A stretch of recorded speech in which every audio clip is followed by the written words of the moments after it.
Ya, Assalamualaikum warahmatullahi wabarakatuh.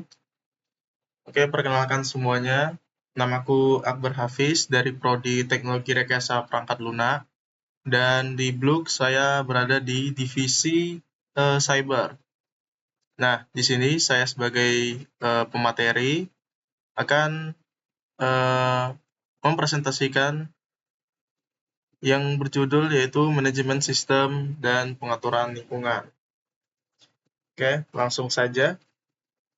Jadi di sini ada 4 poin pembahasan ya, yaitu pertama ada struktur file, sistem Linux, lalu ada manajemen user dan permission, lalu ada update dan upgrade paket dengan apt, lalu ada konfigurasi jaringan dasar. Oke, yang pertama dulu. Jadi, struktur file system Linux. Struktur file system Linux adalah hierarki direktori yang digunakan untuk mengorganisir semua file dan folder dalam sistem. Root directory atau garis miring adalah level tertinggi dengan subdirektori standar seperti bin, etc, home, var, usr, boot, dev, proc, temp. Jadi di bin itu adalah binary executable ya, seperti perintah dasar. Lalu ada tc, file konfigurasi sistem, home, direktori pengguna, var, data yang sering berubah, log atau cache. Lalu ada usr, aplikasi dan library tambahan. Lalu ada boot, file bootloader dan kernel. Lalu ada dev, file perangkat atau device file. Lalu ada proc, informasi sistem runtime. Lalu ada temp, yaitu file sementara. Jadi semua file dan direktori diakses sebagai bagian dari satu file, seperti file berbasis root atau garis miring. Mungkin langsung kita praktekkan saja ya. Kita pertama-tama buka Kali Linux-nya dulu ya. Jadi di sini kita membuka terminal. Jadi untuk pertama-tama kita membuka yaitu eh, cd ya. ls deh, ls. Ya, ls-l untuk melihat-lihat semua yang ada di sini. Nah, seperti yang tadi, sabar ya,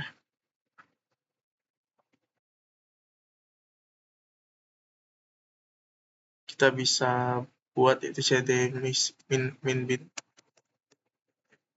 Nah, kita bisa lihat dalamnya seperti ini.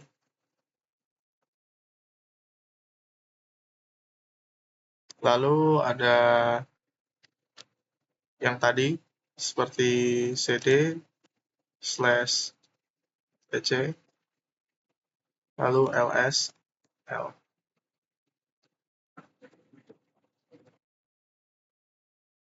Nah, bisa kita lihat ya semua di sini ya. Seperti itu contohnya ya, dan yang lain-lain bisa kalian coba. Lalu kita lanjut ke materi selanjutnya. Lalu ada manajemen user permission. Nah, manajemen user dan permission di Linux adalah sistem untuk mengatur pengguna dan hak akses terhadap file atau directory. Nah, jadi dia ada dua ya. Ya, kita bahas dulu manajemen user. Nah, manajemen user itu ada tambah user, hapus user, ubah password, dan kelompok user. Jadi, boleh kita coba dulu yaitu menggunakan tambah user ya. Kita tambah user atau add user lah, kita coba dulu. Sama seperti tadi, kita menggunakan terminal dari sini. Kita menggunakan sudo ya. Sudo add user. Kita kasih nama user misalnya Kimochi. Nah, kita masukkan password kita. Oke, sudah masuk ya Kimochi. Lalu untuk menghapusnya ya, kita hapus sekarang ini masuk tambahan password. Oke, full name-nya Kimochi 123 misalnya. Ini nggak ada, dia harus ngapain nih? Oke, Oke, sudah tambah ya. Jadi, kita lanjut lagi ke userdel ya. Userdel. Atau kita mau coba ubah passwordnya dulu deh. Sudo p a s s w d kimochi. Nah, kita masukkan password barunya. Misal tadi kan itu 1 ya. Kita masukkan ini 123 misalnya. Lalu kita masuk lagi 123. Oke, sudah. Lalu yang ketiga tuh ya. Yang ketiga itu kita tadi buat password dulu ya. Langsung kita masuk ke userdel. Nah, userdel jadi macam tadi juga ya. Sudo userdel. Kita enter.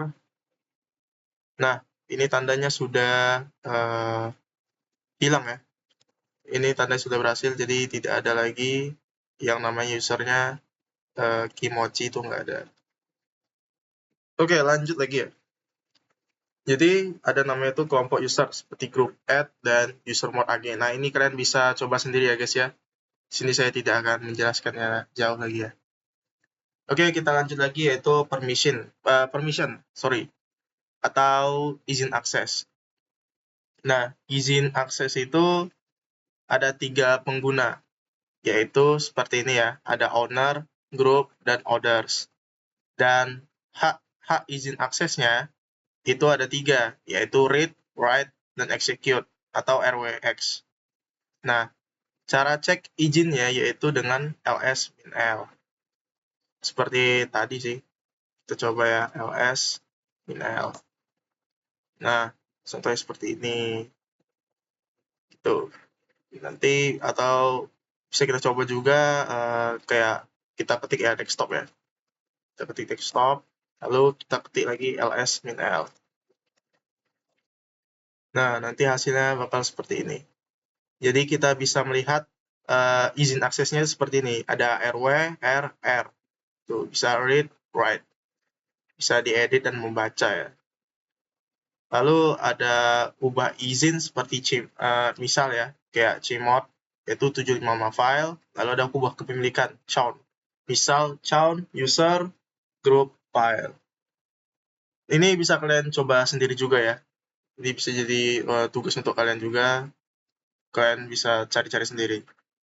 Nah, jadi sistem ini memastikan keamanan dan kontrol akses dalam Linux. Gitu guys. Kita lanjut lagi ke 3 nih ya. Ini adalah pembahasan ketiga kita yaitu update dan upgrade paket dengan apt.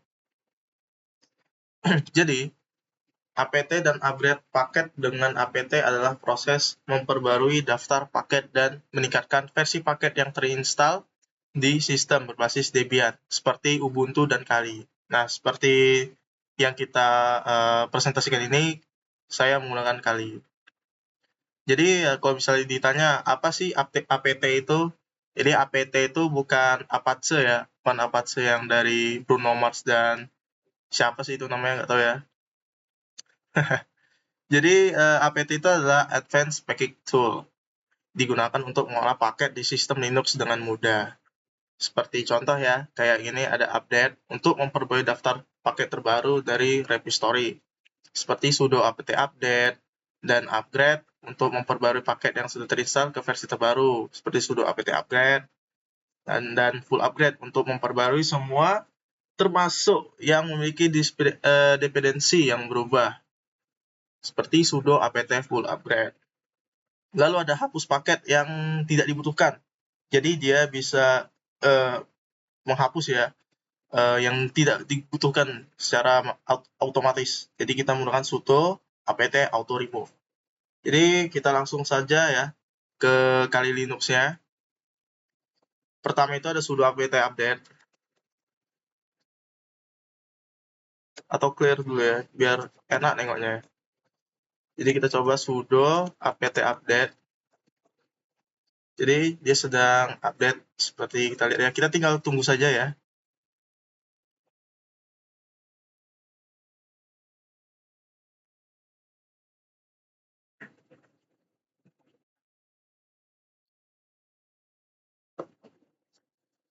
Mungkin prosesnya mungkin agak lama, jadi kalian bisa nunggu, ngopi, makan, suka-suka hati.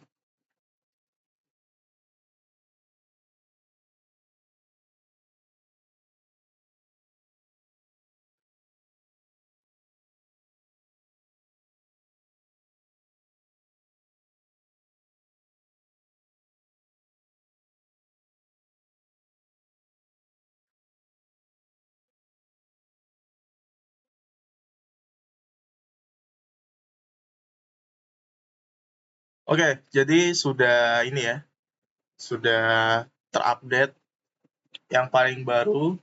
Lalu kita lanjut lagi ke sudo apt upgrade.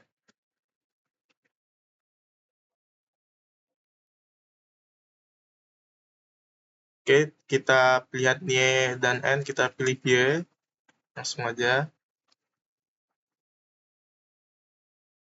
Seperti biasa kita tunggu. Harusnya nggak lama kok. Nggak perlu ditinggal ngopi pun cepat ini.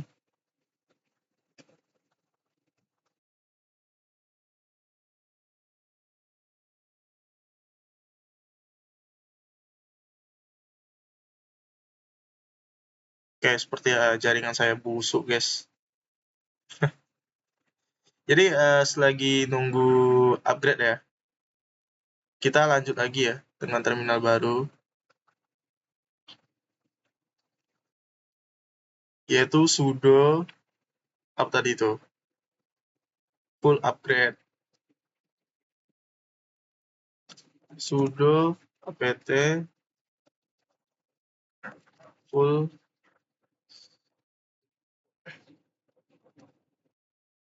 Masukkan passwordnya. Oke, dia sudah berjalan ya.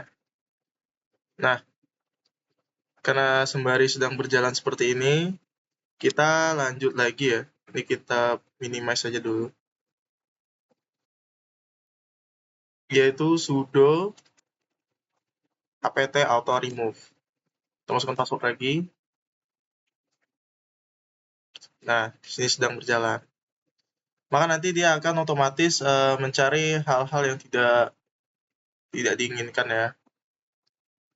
Kayak apa gitu, nanti dia bakal auto remove. Oke, mungkin itu aja dulu. Lanjut, kita masuk ke pembahasan poin keempat yang terakhir. Jadi konfigurasi jaringan di Kali Linux mencakup pengaturan koneksi jaringan seperti alamat IP dan troubleshooting. Jadi di sini ada 4 ya. Kita bisa lihat seperti koneksi jaringan, yaitu IPA, lalu ada atur alamat IP secara manual, cek gateway dan DNS, lalu ada mengaktifkan dan menonaktifkan antarmuka jaringan. Oke, kita coba dulu ya satu-satu guys ya. Seperti kita contoh IPA ya. Untuk apa tadi? Untuk melihat ya. Sorry. Untuk mencek koneksi jaringan ya. Lalu ini IPA itu untuk menampilkan antarmuka jaringan. Lalu kita untuk selanjutnya itu mengecek koneksi internetnya menggunakan pin 888. Seperti contoh di sini ya, ping 888. Nah, di sini dia akan berjalan terus. Nah, ini nanti kita akan bahas untuk yang terakhir itu ya. Lanjut lagi, kita masuk ke atur alamat IP secara manual. Nah, di sini saya tidak menjelaskan ya, karena saya punya kan udah otomatis ya. Kalian bisa coba mandiri di sini. Anggap aja nih sebagai tugas. Ini kalian bisa coba. Dan kita bisa masuk ke cek gateway dan NS. Nah, IP root. Kita masukkan IP root untuk menampilkan default gateway-nya. IP root. Bisa dilihat ya, default via ini. Nah, sudah ya. Sama seperti ini untuk atur alamat IP secara manual nih. Sama nih. Nah, lalu untuk cek DNS ya. cek DNS, kita bisa coba. Sini saya sudah copy ya. Lalu sini kita pastekan saja. Nah, maka hasilnya bakal seperti ini. Generate by Network Manager. Search local domain. Name servernya itu 192.168.139.2. Setiap user mungkin beda-beda alamat IP-nya. Oke, kita lanjut lagi, yaitu untuk mengaktifkan dan menonaktifkan ya. Jadi kita coba dulu untuk menonaktifkan ya. Di sini kan masih jalan terus ya, masih jalan terus. Kita coba dulu sudo IP link setup echo down. Nah, di sini kita coba untuk mematikan koneksi jaringan dulu ya. Nah, kita masukkan password dulu. Nah, maka di sini terputus, dia tidak melanjutkan koneksi jaringannya lagi. Bisa lihat di atas ya, sudah disconnect. Lalu sama seperti tadi kita mengaktifkannya dengan up. Kita coba. Nah, kita bisa lihat di command prompt ya, atau terminal di sebelah kiri itu sudah berjalan lagi. Dan di atasnya sudah tidak ada pop-up koneksi terputus. Oke, jadi Kali Linux itu mendukung berbagai alat tambahan ya, seperti Nmap untuk scanning jaringan dan Airmon NG atau nggak tahu nih, untuk mode monitor Wi-Fi. Ini bisa kalian cek-cek juga ya. Oke, itu saja sih. Jadi kesimpulannya, manajemen sistem dan pengaturan lingkungan di Linux. Jadi ada 4 tadi ya. Jadi struktur file sistem Linux itu adalah Linux memiliki hierarki directory dengan root sebagai pusatnya. Direktori seperti bin, ECT atau dan juga home dan lainnya digunakan untuk mengorganisir file sistem dan pengguna. Lalu ada juga manajemen user dan permission. Linux menggunakan sistem pengguna dan izin akses untuk mengontrol keamanan.